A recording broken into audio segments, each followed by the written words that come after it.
یاریەکانی هەفتەی دووەمی خولی نایابی کوردستان کۆتایی هات.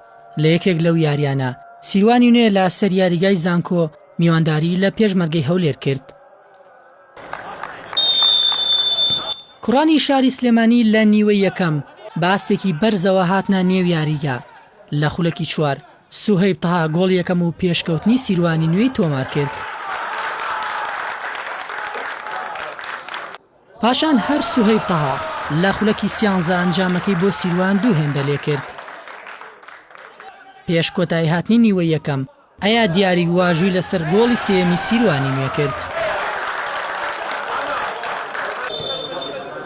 لا سەرەتاکانی نیوەی دووەمدا جارێکی دیکە سیروانی نوێ گورزی خۆی لە ڕکابەرەکەی وەشاند کاتێک مارکۆ محەممەد لە خولەکی پەنجاویەک گۆڵی چوارەمی زیاد کرد. ئاستێرەی یاریەکە سوهەیب تەها جارێکی دیکە لە خولەکی 83 دەرکەوتەوە. ئەمجارە توانی هاتریکی خۆی بە شێوازێکی جوان تۆمار بکات و گۆڵی پێنجەمی سیروانی نوێش زیاد بکات. هەرچەندە هەردیسیامەن لە خولەکی 86 گۆڵێکی بۆ پێشمەرگەی هەولێر تۆمار کرد، بەڵام لە کۆتاییدا سیروانی نوێ بە ئەنجامی 5 گۆڵ بەرامبەر گۆڵێک یاریەکەی لە سوودی خۆی یەکلا کردەوە.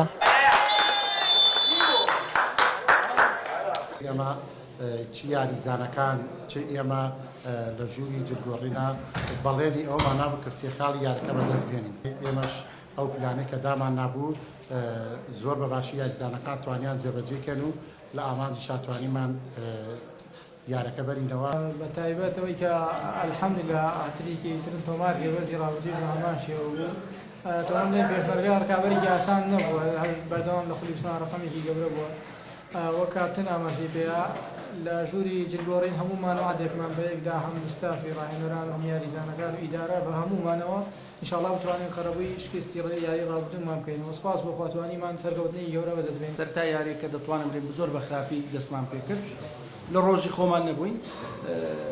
هیوادارم یاریەکانی داهاتوو بتوانین یعنی قەرەبووی ئەو یاریە بکەینەوە و یاریەکەی ئەو ڕۆژ ئەمە تەحملی مەسئولیت دەکەم نەوەک یاریزانەکە، یعنی خەتای من بوو نەک خەتای یاریزانەکە. بەوەنجامە سیروانی نوێ قەرەبووی شکستی یاری ڕابردووی کردەوە و یەکەمین سێخاڵی لەم وەرزە بەدەستهێنا. لە کاتێکدا ئەمە یەکەم شکستی پێشمەرگەی هەولێر بوو، دوایەوەی لە هەفتەی یەکەم سەرکەوتنی بەدەستهێنا بوو. سوهەیب تەها ئەمڕۆ دووەم هاتێکی لەم وەرزەی خولی نایابی کوردستان تۆمار کرد و سیروانی نوێ بە ئەنجامێکی گەورە لە پێشمەرگەی هەولێری بردە و زەنگی مەترسی بۆ ڕکابەرەکانی لێدا کە ئەم وەرزە دەتوانن ڕکابەری نازنای خولی نایابی کوردستان بکەن. مەڕوان تالیب، کەناڵی پەیام، سلێمانی.